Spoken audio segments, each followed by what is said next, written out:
विश्वास है अगर आपको तो साथ दीजिएगा, भरोसा नहीं तोड़ूंगा, बस इतना मैं प्रॉमिस कर सकता हूं। समय लूंगा।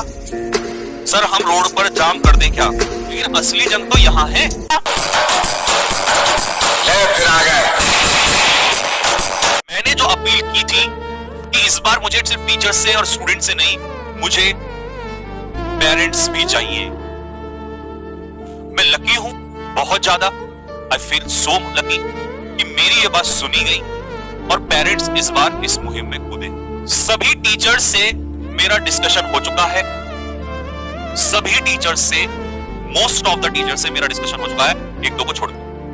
और जो नहीं करना चाह रहा है उस चीज पर डिस्कशन, नहीं बातचीत करना चाह रहा है, तो देखिए उसको तो जबरदस्ती करा भी नहीं सकते। लेकिन मेजॉरिटी ऑफ द टीचर्स की अगर हम बात करें तो सभी से मेरी बातचीत हो चुकी है और मंडे को सभी टीचर्स की मीटिंग होनी है। जी हाँ, मंडे को सभी टीचर्स की फाइनल मीटिंग होनी है, उसको फाइनल टच देने पर। और जैसे ही मंडे को सभी टीचर्स की मीटिंग होगी, उसके नेक्स्ट ही हम लोग तुरंत ही पेरेंट्स के साथ मीटिंग करेंगे।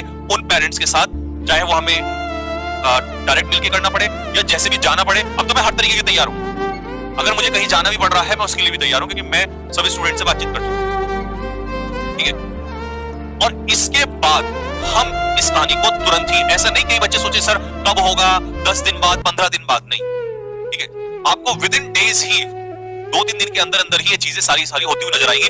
लेकिन कहते हैं कि अगर बड़ी और गहरी चोट मारनी है, सिलसिलेवार तरीके से मारनी है, तो थोड़ा सा प्लान्ड तरीके से तो चलना पड़ेगा।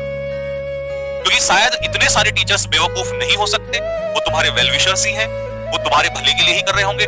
ऐसा नहीं है कि सभी लोग गलत हो सकते हैं, हो सकता है मैं गलत हो सकता हूं, एक दो गलत हो सकता है, लेकिन शायद सब लोग तो गलत नहीं। और वो माँ बाप जो तुम्हारे इसमें इस लड़ाई में कूदे हैं, शायद वो गलत नहीं हो सकते, इतना तो तुम मानोगे। ये बात पता है कि जो एनरोलमेंट वाला बच्चा है वो एनरोलमेंट वाले को तो लेंगे ही लेंगे, लेकिन असली जंग तो यहां है भाई। एनरोलमेंट वाले को शायद 1% ही हो सकता है कि चलो वेट ज्यादा हो रहा है, लेकिन पता है सबको। इसको ये हो सकता है कि मैं बाहर होऊंगा नहीं होऊंगा, ये थोड़ा सा इश्यू है, लेकिन इसके साथ तो कुछ है ही नहीं। रिजल्ट वाले को तो पता ही नहीं बेचारे को, जिसको एग्जाम देना है उसको तो पता ही नहीं, वो तो अभी मैदान में ही नहीं कूदा, उसको तो मैदान में कूदने का ही मौका नहीं दिया। देख बच्चों, अगर मान लो मैं अभी आप लोगों से कहूं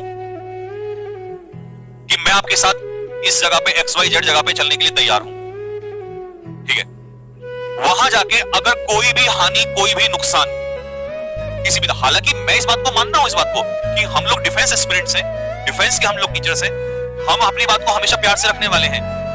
लेकिन मेरा कहने का इतना मतलब है कि अगर सपोज करो ये जो कुछ भी आप जो कहना चाह रहे हो, इस चीज को हम सेकंड अटेम्प्ट में अगर कर ले और फर्स्ट अटेम्प्ट में हम जो चीजें सोच रहे हैं वो कर लिया जाए, तो मेरा मानना है वो गलत नहीं है। और रही बात इसकी कि सर हम आप पे बहुत विश्वास करते हैं और आप लोग मुझे ये चाहते हो कि नहीं इस चीज को सर इसको ही करो, और हम सभी इसको चाहते हैं कि सर नहीं यही करना है, तो आप मुझे ये भी बता दो, फिर मैं यही कर लूंगा। लेकिन अगर इसके करने से उस एक दिन की वजह से कुछ नहीं हुआ, तो मुझे आप बताओ आगे फिर क्या करोगे यार आप लोग। अगर बच्चों ये वाली चीजें, मैं पूरा विश्वास दिला रहा हूं इस स्टेप में हम निकालेंगे, दमखम से निकालेंगे चीजों को। और अगर ऐसा नहीं हुआ तो मैं इन सभी टीचर्स को, चाहे मुझे हाथ पकड़ पकड़ के, भाई छोटा हूं, मेरा इतना हक बनता है, मैं सभी टीचर्स के हाथ पकड़ पकड़ के और मैं लाके तुम्हारे सामने खड़ा कर दूंगा कि यहां खड़े हो जाओ, आगे आगे, और पीछे पीछे हमारे स्टूडेंट्स को चलने दो, फिर चाहे तुम कहीं भी चल लेना, ठीक है, मेरे को फर्क नहीं पड़ता, 1% फर्क नहीं पड़ता। लेकिन मैं हाथ जोड़ना जानता हूं, ठीक है, और मुझे उन सब चीजों से कोई मतलब नहीं है। किसान का मैं बेटा कि बेटा अगर तुम झुक सकते हो तो इससे बड़ी बात नहीं है, ठीक है। तो फिर से वही चीज है, गलती हो तो माफ करिएगा,